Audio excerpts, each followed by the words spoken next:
दोस्तों स्वागत है आप सभी का आपके अपने YouTube चैनल बीएस सेंटर में। डीसी हिंदी का एक मोस्ट इंपोर्टेंट क्वेश्चन है कि कहानीकार के रूप में प्रेमचंद का परिचय प्रस्तुत करें। कहानीकार के रूप में जो मुंशी प्रेमचंद है उनका परिचय फिर भूमिका प्रस्तुत करने के लिए कहा जा रहा है।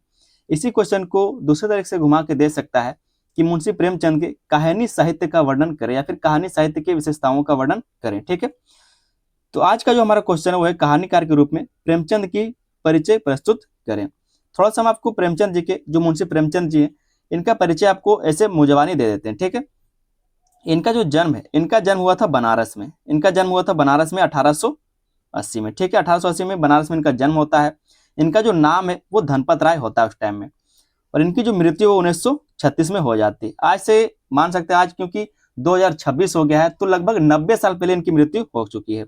इनसे पहले भी कई सारे जो साहित्यकार है वो आए हैं, कई सारे साहित्यों को लिखा गया, लेकिन इनको हिंदी साहित्य का जनक माना जाता है, सम्राट माना जाता है। जो हिंदी कहानी, उनका सम्राट इनको माना जाता है। चलिए समझते दोस्तों इस क्वेश्चन के आंसर को। एक छोटा सा परिचय यहाँ पर लिखा है, उसको हम लोग समझेंगे। अगर आप इस चीज को अच्छे से समझना चाहते हो और चाहते हैं कि किसी भी तरह से क्वेश्चन को घुमा के दो और आप आंसर को कर सके, तो इसके लिए क्या करना है, आपको वीडियो को अंत तक देखना है। चैनल पर दोस्तों नहीं तो आप लोग चैनल को सब्सक्राइब कर लीजिएगा। जब आप इस वीडियो को अंत तक देखिएगा तो 100% गारंटी कि आपको समझ में आएगा। क्वेश्चन को किसी भी तरह से घुमा के देगा तो आराम से आंसर को कर पाएंगे। ठीक है, चैनल को सब्सक्राइब कर लिए तो आप लोग इसको बेल आइकन को दबाकर ऑल पर सेट कर लीजिएगा, ताकि आने वाला जो मेरा वीडियो है उसका नोटिफिकेशन आप तक पहुंचता रहे और आप सारे सेमेस्टर में अच्छे से तैयारी कर सके। समझते हैं हम लोग परिचय को। कहा जा रहा है कि मुंशी प्रेमचंद हिंदी साहित्य के सर्वश्रेष्ठ कहानीकारों में अग्रणी स्थान रखते हैं। जो मुंशी प्रेमचंद है, हिंदी साहित्य के बारे में हम लोग बात करें, ठीक है, सर्वश्रेष्ठ कहानीकारों में अग्रणी स्थान रखते हैं। उनका वास्तविक नाम धनपत राय था और वे उपन्यास सम्राट के साथ साथ हिंदी कहानी के भी सम्राट माने जाते थे। क्या कहा जा रहा है कि और वे उपन्यास सम्राट तो थे, इसके साथ साथ हिंदी कहानी के भी सम्राट माने जाते थे। उन्होंने हिंदी कहानी को एक नई दिशा प्रदान की और इसे केवल मनोरंजन या नैतिक शिक्षा तक सीमित न रखकर समाज की सच्चाई को प्रस्तुत करने वाला सशक्त माध्यम बनाया। जो मुंशी प्रेमचंद जी थे, उनसे पहले भी कई सारे जो इतिहासकार कह सकते हैं, जो कहानीकार है, वो कहानी लिखते थे, साहित्य को लिखा करते थे, लेकिन वो क्या है, तो सिर्फ शिक्षा देने तक ही क्या है, तो अपनी कहानी को सीमित रखते थे, या फिर जो नैतिक शिक्षा होता है या फिर जो मनोरंजन, वहीं तक अपनी कहानी को सीमित रखते थे। लेकिन जब मुंशी प्रेमचंद जी ने लिखना शुरू किया तो इन्होंने जो समाज की सच्चाई होता है उसको प्रस्तुत करने का एक सशक्त माध्यम इस चीज को बनाया। उनकी कहानियां भारतीय समाज, विशेषकर ग्रामीण जीवन की गहरी संवेदनाओं और समस्याओं का सजीव चित्रण करती है। मुंशी प्रेमचंद जी के द्वारा जो भी कहानी लिखी गई वो क्या करता है, तो भारतीय समाज के बारे में दर्शाता है कि हमारा जो भारतीय समाज वो कैसा है, विशेषकर जो ग्रामीण जीवन है, जो दलित लोग हैं, जो ग्रामीण लोग, ठीक है, जो मजदूर है, जो स्त्री, उसके बारे में ये लोग लिखते हैं कि गहरी संवेदनाओं और समस्याओं का सजीव चित्रण ये करते हैं। बिल्कुल जो कह सकते हैं जो सटीक चीजें हैं, जो वास्तविक चीजें, सिर्फ उन्हीं पर ये कहानियां लिखते हैं। ऐसा नहीं, एक होता है यथार्थवाद, एक होता है आदर्शवाद। ठीक है, तो यथार्थवाद पर ये काम करते हैं। यथार्थवाद का मतलब वो होता है जैसे आपको पता है कि मोबाइल में आप रिचार्ज कराएंगे तभी काम करेगा, ये है यथार्थवाद। लेकिन आप सोचते हैं कि मोबाइल में अगर रिचार्ज नहीं करेंगे, हम 2 साल से जियो का सिम लेकर के रखे हैं तो जियो वाला हमको 4 दिन 5 दिन फ्री दे देता, तो इसको बोलते हैं आदर्शवाद। जहां पर सोचते हैं कि अच्छा हो उसको बोलते हैं आदर्शवाद, लेकिन आपको पता है कि रिचार्ज नहीं कराएंगे तो आपका जो इनकमिंग आउटगोइंग वो सब कुछ बंद हो जाएगा, तो ये होता है यथार्थवाद। ठीक है, तो इनका जो कह सकते हैं जो विशेषता है कहानी लिखने का कहानीकार में, तो यथार्थवादी कहानीकार ये थे। कैसे थे? यथार्थवाद कहानीकार थे, मतलब जो सच है वो लिखा करते थे। ऐसा नहीं लिखते थे कि क्या होना चाहिए, जो है उसके बारे में ये लिखते थे। ठीक है, तो इसी को बोलते हैं यथार्थवादी। तो ये एक यथार्थवादी कहानीकार थे। कहा जा रहा है कि प्रेमचंद हिंदी के प्रमुख यथार्थवादी कहानीकार हैं। हिंदी के ये प्रमुख यथार्थवादी कहानीकार हैं। उन्होंने अपनी कहानियों में जीवन की सच्चाइयों को बिना किसी आडंबर या फिर कल्पना के प्रस्तुत किया है। जो भी मनुष्य जीवन की सच्चाई होती है उसको बिना किसी आडंबर के, मतलब किसी झूठ के, किसी कल्पना के, किस तरह से जीवन होना चाहिए, इन सब चीजों के बिना एक कहानी में अपने प्रस्तुत किया है। आगे कहा जा रहा है कि उनकी रचनाओं में गरीबी, शोषण, अन्याय, जाति भेद, सामाजिक विषमता जैसी समस्याओं का वास्तविक चित्रण मिलता है। और इनके द्वारा जो कहानी लिखी जाती है, इनके द्वारा जो भी कहानियां लिखी गई हैं, ठीक है, कोई भी कहानी, जैसे गोदान हो गया, गबन हो गया, कफन हो गया, या फिर पूस की रात हो गई, कई सारे इसके द्वारा कहानी लिखी गई है। जो कफन इनके द्वारा लिखा गया था वो इनकी अंतिम कहानी मानी जाती है। अंतिम कहानी इनकी कफन ही थी। तो इन्हीं के बारे में कहा जा रहा है कि वे गरीबी, शोषण, अन्याय, जाति भेद, सामाजिक विषमता जैसी समस्याओं का वास्तविक चित्रण करते थे।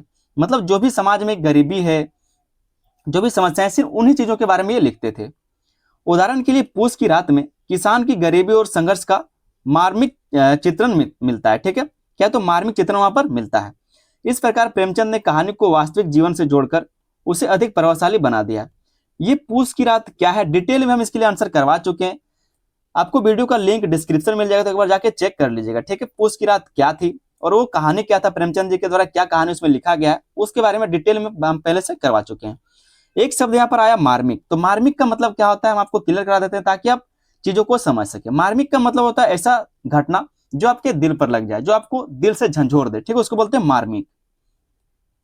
दूसरा जो इनकी विशेषता है कहानी का वो है आम आदमी के कथाकार। ये जो प्रेमचंद जी आम आदमी के कथाकार है, मतलब आम लोगों के जीवन के बारे में ये बताते हैं, चाहे वो मजदूर हो, दलित हो, ठीक है, स्त्री हो, किसान हो, इन सब व्यक्तियों या फिर उन सब कह सकते हैं जो किरदार, उनके बारे में ये लिखते हैं, कहानी बताते हैं। तो आम आदमी के कथाकार इनको कहा जाता है। प्रेमचंद की कहानियों की सबसे बड़ी विशेषता यह है कि उनके नायक साधारण लोग होते हैं। जो भी प्रेमचंद के द्वारा कहानी लिखी जाती है, उनका जो नायक होता है वो कौन होता है, गरीब लोग या फिर साधारण लोग ही होते हैं। जैसे कि किसान हो गए, मजदूर हो गए, स्त्री हो गया, दलित हो गया, या फिर गरीब वर्ग के लोग। उन्होंने समाज के उस वर्ग को अपनी कहानियों का केंद्र बनाया जिसे पहले साहित्य में अधिक महत्व नहीं दिया जाता। जिसको क्या है, तो पहले साहित्य में अधिक महत्व नहीं दिया जाता था। हम आपको पहले बताया कि प्रेमचंद जी से भी पहले कई सारे साहित्यकार आए, कई सारे जो कहानीकार है वो आए थे, जिन्होंने कहानियों को लिखा, साहित्यों को लिखा, ग्रंथों को लिखा। लेकिन उस टाइम सिर्फ राजा महाराजा के बारे में या फिर जो बड़े पर्सनालिटी होते थे उनके बारे में कहानियां लिखी जाती थी, उनके बारे में क्या तो बातों को लिखा जाता था, ग्रंथों को लिखा जाता था। लेकिन जब मुंशी प्रेमचंद जी ने लिखना शुरू किया तो इनके जो पात्र होते थे, इनके जो किरदार होते थे वो आम लोग हुआ करते थे, ठीक है। तो पहले के तुलना में अब ज्यादा महत्व दिया जाने लगा था मजदूरों को, जो गरीब लोग हैं उनको। तो उसी के बारे में कहा जा रहा है कि उन्होंने समाज के उस वर्ग को अपनी कहानियों का केंद्र बनाया जिसे पहले साहित्य में अधिक महत्व नहीं दिया जाता। पहले के साहित्य में क्या है तो गरीबों को महत्व नहीं दिया जाता था। ईदगाह का हामिद, ठीक है, और कफन में ढीसू माधव इसके श्रेष्ठ उदाहरण है। एक कहानी इनके द्वारा जो आखिरी लिखा गया था वो था कफन। कफन में जो कहानी लिखी गई, अगर हम आप थोड़ा सा बताना चाहे तो क्या होगा, 1-2 मिनट आपका वीडियो लंबा हो सकता है, लेकिन क्या है आपको 100% समझ में आएगा कि कफन किसके बारे में लिखा गया था, ठीक है। तो कफन जो कहानी लिखी गई थी इनके बारे में थोड़ा सा ये लाइन पढ़ लेते, उसके बाद आपको बताते हैं। कहा जा रहा है कि इससे उनकी कहानियां आम जनता के जीवन से जुड़ जाती है और पाठक उनमें अपना प्रतिबिंब देख पाता है, और जो पाठक है, जो पढ़ने वाला है, उसको लगता है कि ये कहानी मेरे से जुड़ा हुआ, मेरे बारे में लिखा हुआ है। तो हम थोड़ा सा बात करते हैं कफन के बारे में, ठीक है, जो कफन कहानी इनके द्वारा लिखा गया था। तो ये 3 लोगों का कहानी है, 2 व्यक्ति और एक उनकी बीवी, मतलब 2 बाप बेटा होता है। जो धीसू होता है, एक तो पात्र होता है इसमें धीसू, ठीक है। जो धीसू वो कौन होता है, पिता होता है, और जो माधव है वो कौन होता है, वो होता है बेटा। और इन्हीं की ये जो माधव है इसी का पत्नी होता है बुधिया, ठीक है। तो एक बार ये जो बुधिया है, जो माधव की बीबी है, वो प्रसव कर रही थी, मतलब बच्चे को जन्म दे रही थी। लेकिन ये जो दोनों लोग हैं ये क्या करते हैं, बाहर में खाना खाने में बिजी रहते हैं। कोई पकाया हुआ आलू के बारे में कहानी में जिक्र होता है, तो पकाया हुआ आलू क्या ये लोग दोनों खा रहे थे छीन छीन के, कि ज्यादा आलू हम खाएंगे क्योंकि हमको ज्यादा भूख लगा है। और इनकी जो बीबी थी माधव की, वो प्रसव करते करते वहीं पे मर गई रात भर में। और इनके पास इतना भी पैसा नहीं था, ये लोग इतना गरीब लोग थे, इतना कह सकते हैं ऐसा लोग थे कि इनके पास 1 भी रुपया नहीं था। तो ये लोग बाहर गए, जो धीसू और माधव थे दोनों बाप बेटा क्या बाहर गए, गांव वालों से चंदा किया, जो वहां के जमींदार थे उनसे पैसा मांगा, और कुल मिलाकर के इन्होंने क्या किया तो 5 रुपए इकट्ठा कर लिए। 5 रुपए इकट्ठा कर लिए ताकि जो बुधिया है, जो माधव की बीवी, उसका अंतिम संस्कार किया जा सके। लेकिन ये लोग इतना घटिया लोग था कि क्या किया, बीच में जाकर के जो शराब का दुकान रहता है वहां पर जाके शराब खरीद लिया। इनका मानना था कि जो मर गया है अगर उसको कफन देंगे तो आखिर में वो जो मर गया उसके साथ साथ तो कफन भी जल जाएगा, तो फायदा क्या हुआ। इससे बढ़िया है कि ऐसा काम करो जिससे कोई आत्मा तृप्त हो जाए। तो ये दोनों बाप बेटा मिलकर क्या करता है, 5 रुपए का थोड़ा सा मांस खरीद लेता है, थोड़ा सा क्या करता है, जो गुटखा सिगरेट होता है वो खरीद लेता है, थोड़ा सा दारू खरीद लेता है, जो शराब होता है वो खरीद लेता है, और 5 रुपए वहीं पर पी खा के मस्ती करता है, सो जाता है। और इसकी जो बीबी माधव की बीबी बुधिया, वो वहीं पर पड़ी रह जाती। तो ये समाज के बारे में दिखाना चाहते हैं, जो मुंशी प्रेमचंद जी वो समाज के बारे में दिखाते हैं कि जो गरीबी है वो आदमी को किस जगह तक ले जा सकता है, ठीक है, किस हद तक गिरा सकता है। तो उसके बारे में ये कहानी लिखा गया था, जो कफन मुंशी प्रेमचंद जी के द्वारा जो कफन कहानी लिखा गया था उसमें यही सब कहा गया था। अगर आप पढ़ना चाहेंगे तो हम किताब का आपको लिंक दे देंगे, आप खरीद के पढ़ सकते हैं, या फिर मेरे पास तो किताब है, आप चाहे तो यहाँ से मेरे घर से आके ले जाइए। तीसरा जो पॉइंट है वो है सामाजिक चेतना और सुधार की भावना। सामाजिक चेतना और सुधार की भावना, तो ये अपनी किताब में क्या करते हैं, जो इनके द्वारा कहानी लिखी जाती है वहां पर सामाजिक चेतना के बारे में बताते हैं और सुधार की भावना ये रखते हैं। प्रेमचंद केवल कहानीकार ही नहीं बल्कि समाज सुधारक भी थे। उनकी कहानियों में सामाजिक बुराइयों जैसे कि दहेज प्रथा, छुआछूत, शोषण, अन्याय के विरुद्ध तीखा विरोध दिखाई देता है। इनके द्वारा जो भी कहानी लिखी जाती थी इनमें इन सब चीजों का विरोध भी देखने को मिलता है। उनकी कहानी नमक का दरोगा, इनके द्वारा जो कहानी लिखी है नमक का दरोगा ईमानदारी और भ्रष्टाचार के संघर्ष को दर्शाती है। इनके द्वारा कई सारे कहानियां लिखी गई। अगर आप पूरे मुंशी प्रेम जी को पढ़ना चाहते हैं तो बहुत मजा आएगा, बहुत खुशी खुशी बुझाएगा आपको पढ़ने में भी। इस प्रकार प्रेमचंद की कहानियां केवल समस्या नहीं दिखाती बल्कि समाज को सुधारने का संदेश भी देती है। सिर्फ ये जो समाज की समस्याएं सिर्फ उनको वो जागृत नहीं करते बल्कि उनके समाधान के लिए भी उपाय सुझाते हैं। अगला जो इनका विशेषता है कहानीकार के रूप में वह आदर्श और यथार्थ का समन्वय। ये आदर्श और यथार्थ दोनों का समन्वय करते हैं, मतलब ये आदर्श चीजों को भी दिखाते हैं और यथार्थ भी दिखाते हैं। मतलब कि हम आपको एक उदाहरण देते हैं जियो का रिचार्ज वाला, तो एक आप सोचते हैं कि जियो का हम क्योंकि 5 साल से जियो का सिम यूज कर रहे हैं 2020 से ही, तो हमको अगर 1 महीना हम रिचार्ज नहीं कराएंगे तब भी क्या है तो मुकेश अंबानी हमको 5 दिन फ्री दे देगा। ये होता है आदर्शवादी सोच कि ऐसा होता, लेकिन वास्तविक क्या है, यथार्थवाद क्या है कि आप रिचार्ज नहीं कराएंगे तो आपका 1 सेकेंड भी आगे नहीं चलेगा। जैसे ही रिचार्ज खत्म होगा आपका इनकमिंग आउटगोइंग सब कुछ बंद। ठीक है, इनकमिंग तो यहाँ पर रहता है जियो में, लेकिन आप समझिए कि आउटगोइंग आपका कंप्लीटली बंद, नेट आपका बंद। तो ये आदर्शवाद और यथार्थवाद दोनों को समन्वय करते हैं, दोनों को मिला करके लिखते हैं कहानियों में। ठीक है, कहा जा रहा है कि प्रेमचंद की कहानियों में यथार्थ के साथ साथ आदर्श का भी सुंदर समन्वय मिलता है। दोनों का क्या है तो मेल यहाँ पर देखने को मिलता है। वे केवल जीवन की कठोर सच्चाइयों को नहीं दिखाते बल्कि उनमें नैतिकता और आदर्श का तत्व भी जोड़ते हैं। पंच परमेश्वर में न्याय और मित्रता के बीच में संघर्ष को दिखाते हुए अंत में न्याय की विजय को दर्शाया गया है। इनके द्वारा एक और कहानी जो पंच परमेश्वर है उसमें इसके बारे में बताया गया, जो आदर्शवाद है उसके बारे में बताया गया है। इससे उनकी कहानियां प्रेरणादायक भी बन जाती हैं। तो इनके द्वारा क्या है तो आदर्श और यथार्थ दोनों चीजों का समन्वय किया जाता है। अगला जो कहानीकार के रूप में इनकी विशेषता है वो है सरल, सहज और प्रभावी भाषा शैली। इनके द्वारा जो भी कहानी लिखी जाती है वो सारे सरल होते हैं, बिल्कुल सहज और प्रभावशाली होते हैं। प्रेमचंद की भाषा अत्यंत सरल, सहज और बोलचाल के निकट है। उन्होंने कठिन और अलंकारपूर्ण भाषा के स्थान पर ऐसी भाषा का प्रयोग किया जिसे हर वर्ग का व्यक्ति आसानी से समझ सके। उनकी भाषा में संवाद शैली का सुंदर प्रयोग मिलता है, जिससे कहानी जीवंत और प्रभावशाली बन जाती है। तो बिल्कुल आसान शब्द, बिल्कुल आसान भाषा, बिल्कुल सहज लय, जिस तरह से हम लोग बातचीत करते हैं उस तरह की भाषा का इन्होंने प्रयोग किया अपने कहानी में।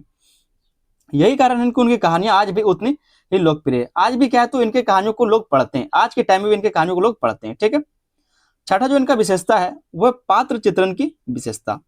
पात्र चित्रण की विशेषता मतलब जिनके बारे में लिखते हैं उनको जीवित कर देते हैं। प्रेमचंद के पात्र अत्यंत जीवंत, स्वाभाविक और यथार्थपूर्ण होते हैं। मतलब जो समाज में होता है उनके बारे में उन लोगों को चुना जाता है। उनके पात्र केवल काल्पनिक नहीं लगते बल्कि वास्तविक जीवन के व्यक्ति प्रतीत होते हैं। मतलब जैसे कि हम आपको एक कफन का उदाहरण दिए तो कई बार इस तरह से आपको देखने को मिले। एक और इनके द्वारा कहानी लिखी गई पूस की रात, जो बिल्कुल आपको आपके कहानी की तरह लगेगा, जहां पर एक गरीब जो किसान होता है वो रात भर क्या करता है अपने फसल का देखभाल करता जाकर के ठंडी में, पूस की रात में।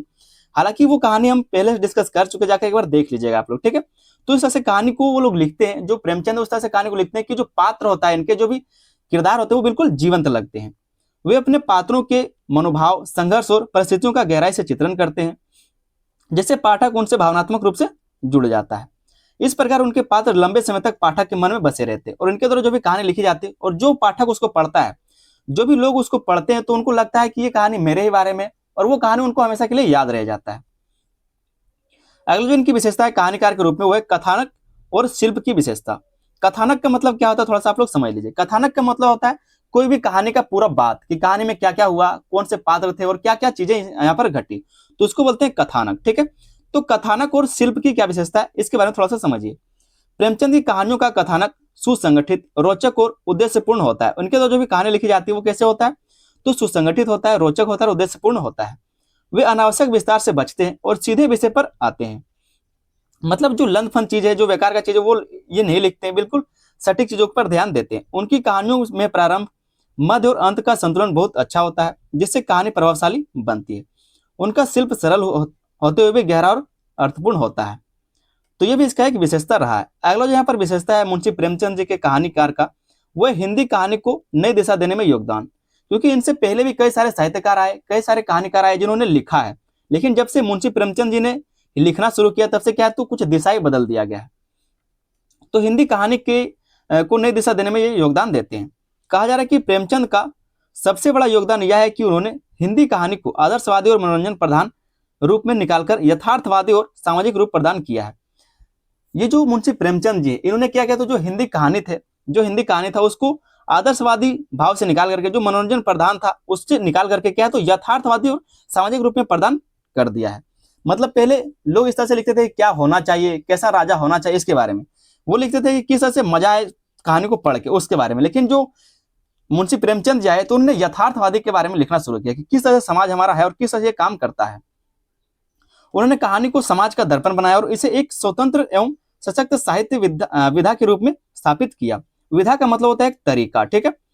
उनके बाद सभी कहानीकार किसी ना किसी रूप से उनके प्रभावित दिखाई देते, उन्हीं से क्या है तो प्रभावित दिखाई देते। इनके बाद जो भी कहानीकार आए, प्रेमचंद जी के बाद जो भी कहानीकार आए, इन्हीं के कह सकते हैं कि एक समकालीन कहानीकार और हैं जिनका नाम है जयप्रकाश, ठीक है, जयशंकर जी। तो जयशंकर जी के बारे में हम लोग क्वेश्चन करेंगे। आगे दोस्तों एक छोटा सा हम लोग निष्कर्ष देख लेते हैं। निष्कर्ष लिखना आप लोग के लिए बहुत ही जरूरी है, ताकि क्या है तो एक दो नंबर, एक आधा नंबर क्या है तो आपको एक्स्ट्रा मिल सके। कहा जा रहा है कि मुंशी प्रेमचंद हिंदी के महान कहानीकार हैं जिन्होंने अपनी रचनाओं के माध्यम से समाज की सच्चाई को उजागर किया और साहित्य को जन जीवन से जोड़ा। उनकी कहानियां आज भी उतनी ही प्रासंगिक है क्योंकि उनमें मानव जीवन की वास्तविक समस्याओं और संवेदनाओं का सजीव चित्रण मिलता है। तो इस तरह से उम्मीद करते दोस्तों कि आपको क्वेश्चन का आंसर समझ में आ गया होगा। जो मुंशी प्रेमचंद जी है उनकी कहानी का जो सार है या फिर जो लिखने का तरीका है या फिर जो कहानी साहित्य की उनकी विशेषता है, उनके बारे में आपको अच्छे से समझ में आ गया होगा।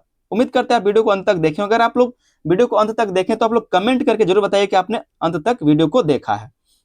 साथ में दोस्तों अगर आप लोग चैनल पर नए तो आप लोग चैनल को सब्सक्राइब जरूर कर लीजिएगा।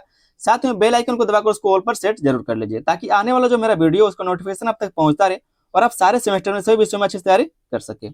मिलते दोस्तों हम लोग किसी अगले वीडियो में, तब तक के लिए धन्यवाद। जय हिंद।